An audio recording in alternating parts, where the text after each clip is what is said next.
Welcome to Lord of Limbo, where the unknown finds its voice. Today, we bring you real stories that challenge logic and test the limits of fear. Tales from ordinary people who've experienced terrifying and inexplicable events. Whether at work, at home, on the road, or just out for a walk, the unexpected can appear when you least expect it. Get ready to dive into another chilling episode. And remember, not everything can be explained. My name is Brad. It was supposed to be a normal visit. I had been dating Sarah for a few months at that point, and this was the first time I was going to meet her family. They lived in a small town about 2 hours away from where we were. Sarah was excited, but I was a little nervous. I'm not exactly the best at meeting people for the first time, especially parents. But everything seemed to go well. Her father, Mark, was a man of few words, but he had a strong handshake. He didn't say much, but I could tell he was sizing me up. Her mother, on the other hand, was warm and welcoming. I could see where Sarah got her kindness from. We had dinner that night, talked, laughed, and everything seemed normal. It was a cozy house, an old place, with wooden floors that creaked whenever you walked across them. The kind of house that felt lived in, with bookshelves full of well-read novels and family photos on the walls. As the evening went on, Sarah and I helped clean up, and her parents were kind enough to offer us their guest room for the night. We both agreed, and after a while, we headed upstairs to rest. I was still a little anxious about the day ahead, but as I lay in bed, everything felt calm. The room was quiet, except for the occasional sound of wind outside, rustling the branches of the trees. I closed my eyes, trying to get some sleep, but I woke up in the middle of the night. I was thirsty. I stood up, the cool air from the window brushing my skin as I padded across the room in the dark. I didn't want to turn on the light because I didn't want to wake Sarah. I quietly opened the door and stepped into the hallway. The house was silent, but the floorboards creaked under my weight. I glanced down the hallway and saw a faint light coming from the living room below. I figured it was probably just Mark, maybe watching TV or reading. It wouldn't hurt to say hello, right? I quietly walked downstairs, trying not to make any noise. As I got closer to the living room, I could see the figure of Mark sitting in his usual armchair, his back to me. He wasn't facing the TV, though. At first, I thought he might have been reading something. But then, I saw what he was holding. It was a small, ragged-looking doll. And it was strange. It had dark eyes, the kind that felt like they were staring right through you. My heart skipped a beat. I was confused, unsure if I was even seeing it right. Mark was sitting there, almost motionless, with the doll in his lap. I couldn't tell what he was doing, but it looked like he was stabbing the doll. He had a needle in one hand, and with deliberate, almost rhythmic movements, he was pushing it into the doll's fabric, as though it were a piece of flesh. Then, I saw something that made my stomach drop. The doll had a name on it. My name. It said Brad in faded letters. I stood frozen in the hallway, my breath catching in my throat. The air felt thick, and I could feel my body trembling, but I couldn't look away. Mark, oblivious to my presence, was now taking a small knife from the table and slowly running the blade along the doll's body. He wasn't saying anything, just staring at it, concentrating as he worked. It was like some kind of bizarre ritual, and I had no idea what I was witnessing. I slowly backed up, careful not to make a sound. My legs felt weak, but I managed to get to the stairs without him noticing me. I didn't know what to think or do. I had no explanation for what I had just seen. I ran up the stairs as quietly as possible, feeling like my heart might explode from my chest. Back in the guest room, I didn't dare turn on the light. I lay in bed, wide awake, staring at the ceiling. My mind was racing. What had I just seen? Was I hallucinating? Was I dreaming? I kept replaying the image of Mark, holding the doll, stabbing it with that needle, carving it with that knife. The doll's face, the one with my name on it, it felt so real, so vivid. I didn't know what to do. I didn't want to confront Mark, not after what I'd just seen. I lay there, trying to make sense of it all, but no explanation made any sense. Every time I closed my eyes, I saw the doll's eyes staring at me. The feeling of being watched, of being involved in something I didn't understand, crept over me like a cold sweat. I stayed up the whole night, barely blinking, unsure of what was happening, unsure of what I should do. My mind wouldn't let go of that image. I couldn't shake the feeling that something was terribly wrong, but I didn't know how to confront it. How could I even bring it up? How could I explain what I had seen without sounding like I was losing my mind? When morning came, I was exhausted.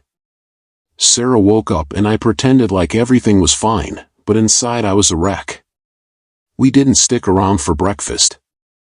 I just wanted to leave. I didn't want to be there anymore. I couldn't get out of that house fast enough. On the drive back home, Sarah chatted about the visit, about how nice it had been, but I barely heard her. I was too preoccupied with everything that had happened. Finally, after a few minutes of silence, I spoke. I don't think I can go back there again. Sarah looked over at me, surprised. What? Why? I don't know.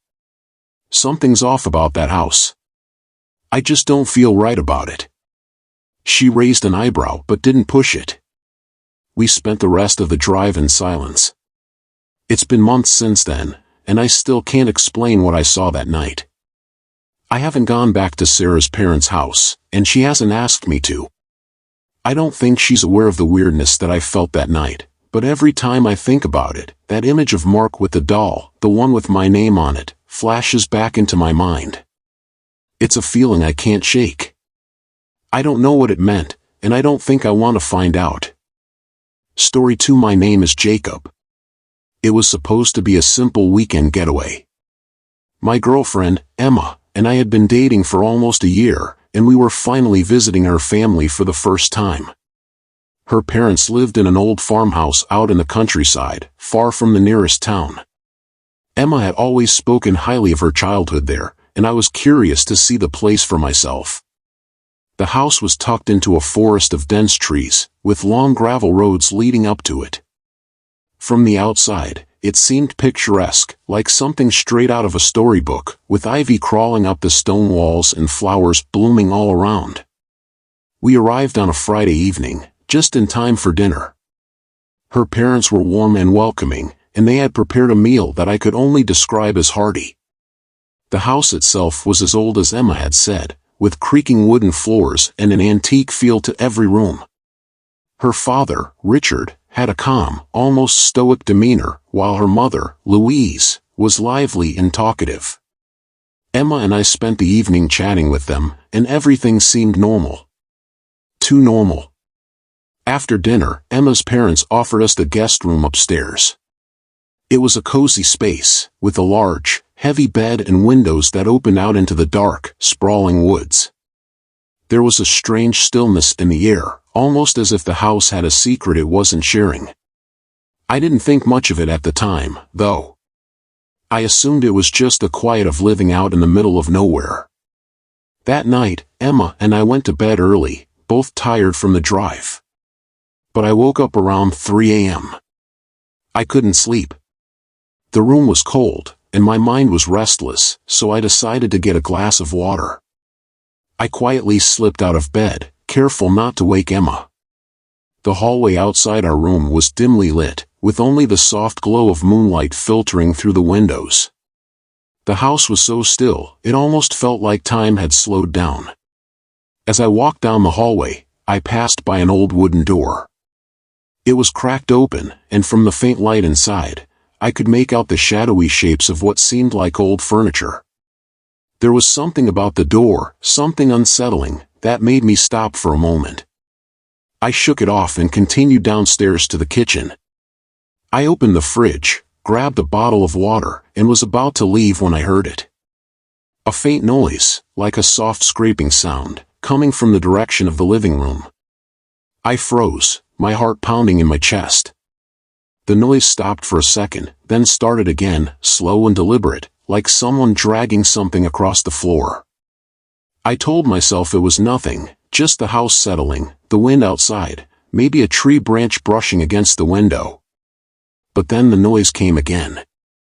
This time, it was followed by a soft thud, like something heavy hitting the floor. My gut twisted. Against my better judgment, I decided to check it out. I walked cautiously toward the living room, the creaky floorboards beneath my feet making every step feel like it was echoing through the entire house. When I reached the doorway, I stood there for a moment, peering into the darkness. The dim light from the kitchen barely illuminated the room. I could see the shape of the old sofa, a few chairs, and the outlines of shelves against the wall, but nothing seemed unusual. And then I saw it. In the far corner, near the fireplace, there was a figure. It was Richard. At first, I thought he might have been having trouble sleeping too, but what he was doing? It didn't make sense. He was crouched down on the floor, next to a small wooden box. The box itself was strange, covered in dirt, like it had been buried for years. Richard was leaning over it, pulling out something that looked like small, brittle bones. It seemed like a collection, but they were so old and worn that I could barely tell what they were. He carefully placed each one in a neat line on the floor. I couldn't move. My breath caught in my throat. Richard then reached into his pocket and pulled out something small, something shiny. A knife. The sound of the blade against bone was the most unsettling thing I've ever heard. Richard was carving into the bones with a precision that made my skin crawl. Each cut was deliberate, as though he was trying to etch something into them. I couldn't see his face clearly in the dim light, but I saw the faint glint of his eyes, wide open, focused entirely on the bones. I don't know how long I stood there, watching. It felt like hours, though it was probably just a few minutes. My heart was racing, and I wanted to scream, to confront him, but my body refused to obey. Finally, Richard stopped. He stood up, brushing his hands on his pants, and for a moment, he just stared at the bones on the floor. Then, without a word, he carefully put the knife back in his pocket and walked out of the room, leaving everything behind as if nothing had happened. I waited in silence, terrified to move. After what felt like forever, I crept back upstairs and slipped into bed next to Emma. I didn't sleep the rest of the night. The next morning, everything seemed normal. Richard was his usual quiet self, and Louise was making breakfast. Emma and I sat at the table, trying to act as if nothing had happened, but I couldn't shake the image of Richard with those bones. I had no idea what I had witnessed, but I knew something was wrong. I couldn't explain it. We spent the rest of the day at the house, but I felt uneasy the entire time. Every time Richard was near, I felt a chill run down my spine. By the time evening came, I knew I had to leave. I made up an excuse about needing to get back to work, and Emma agreed. We packed up quickly and said our goodbyes. As we drove away, I didn't say much to Emma. I didn't want to bring it up, but I couldn't stop thinking about the bones, the knife, and Richard's strange, focused expression. To this day, I have no idea what I saw in that living room. But I never went back to that farmhouse. Emma still talks about visiting her parents, but I always find an excuse not to go. The memory of Richard, crouching over those bones, carving them with that knife, it haunts me. And I still don't know if I'll ever understand what it was all about. But I know one thing for sure, something was terribly wrong in that house. Story 3. My name is Ken. It all started on a weekend trip I had with my girlfriend, Laura. She had grown up in a small town, surrounded by thick woods, and she was eager to take me back to visit her parents. I wasn't particularly thrilled about the idea of being so far out in the country, but I agreed, thinking it would be a nice, relaxing weekend. We drove for hours, passing fields, winding dirt roads, and nothing but trees for miles. When we finally arrived at her family's house, I was surprised at how isolated it was. The house looked like something out of an old postcard, set right on the edge of a thick forest. The trees stretched high above it, casting long shadows across the front yard.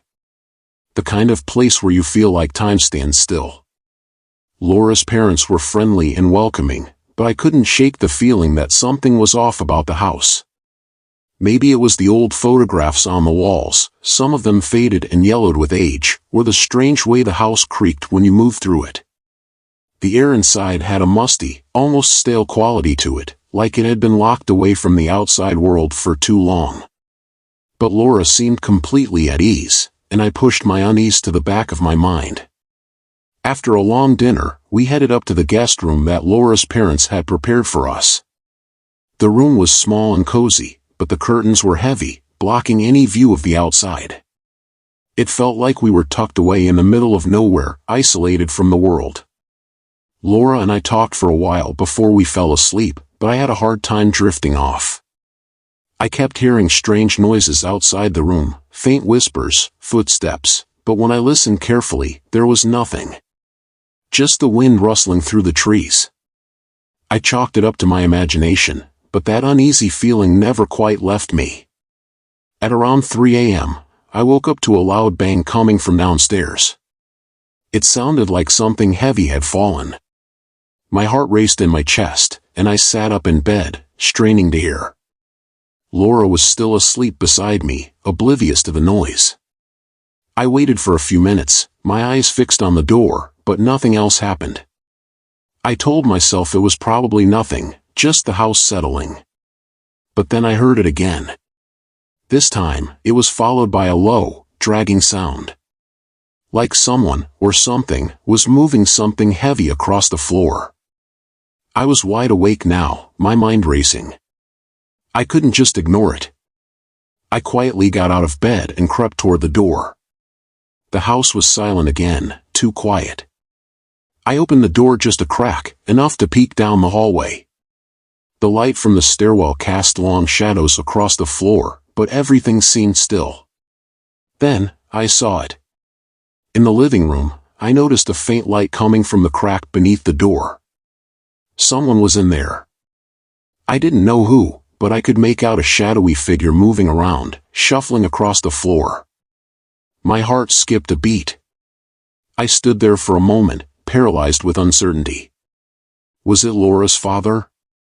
He had mentioned late-night work before, but I never expected him to be awake at this hour, let alone moving around so quietly. I didn't know what to do. I felt a wave of cold wash over me as the figure moved closer to the door. I instinctively took a step back, but the floor creaked under my foot. The figure paused, and I held my breath. For what felt like an eternity, everything was silent. Then, the door creaked open just a little. A pair of eyes locked onto mine, glinting in the darkness. I couldn't make out the details of the face, but those eyes, they weren't Laura's father's. The figure took a step forward, still staring at me, and that's when I realized something chilling. There was something wrong about it. Something off. I tried to speak, to ask who it was, but my voice caught in my throat. My body froze, and all I could do was watch. The figure stepped forward again, dragging something behind it. A long, heavy chain.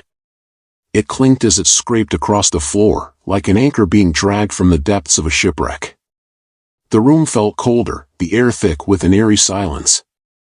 I was too afraid to move, too afraid to call out. The figure stopped just in front of me, so close that I could feel its presence. It raised its hand, and in its palm was a small object. At first, I couldn't tell what it was, but then I saw it clearly, a small, worn key. It was old, like something out of a different time, and it seemed to glimmer with a strange light. The figure tilted its head slightly, as if waiting for me to say something, but I was too terrified to do anything but stand there. Finally, after what felt like an eternity, it turned and walked back into the shadows, leaving the room as quietly as it had entered. The sound of the chain dragging on the floor faded away, and once again, the house was silent. I stood there for a few moments longer, trying to process what I had just seen. My heart was racing in my chest, and my legs were trembling. Was I dreaming? Was I hallucinating? I had no answers, only confusion and a growing sense of dread. But I didn't dare go back to sleep. I couldn't. I waited until the sun began to rise, its pale light filtering through the cracks in the heavy curtains. I didn't tell Laura what had happened, not right away. I didn't know how to explain it. When we left the next morning, I barely spoke. I kept replaying the scene over and over in my head. We didn't visit her parents again after that weekend. I don't know what I saw that night, but I know one thing for sure, whatever it wasn't human. If you've made it this far, thank you for tuning into another episode of Lord of Limbo. What would you do if you went through something like this? Have you ever had a scary experience? Leave it in the comments, because the unknown might be closer than we think. Don't forget to like, subscribe, and turn on notifications for more dark stories. We'll see you in the next video, if you're still here.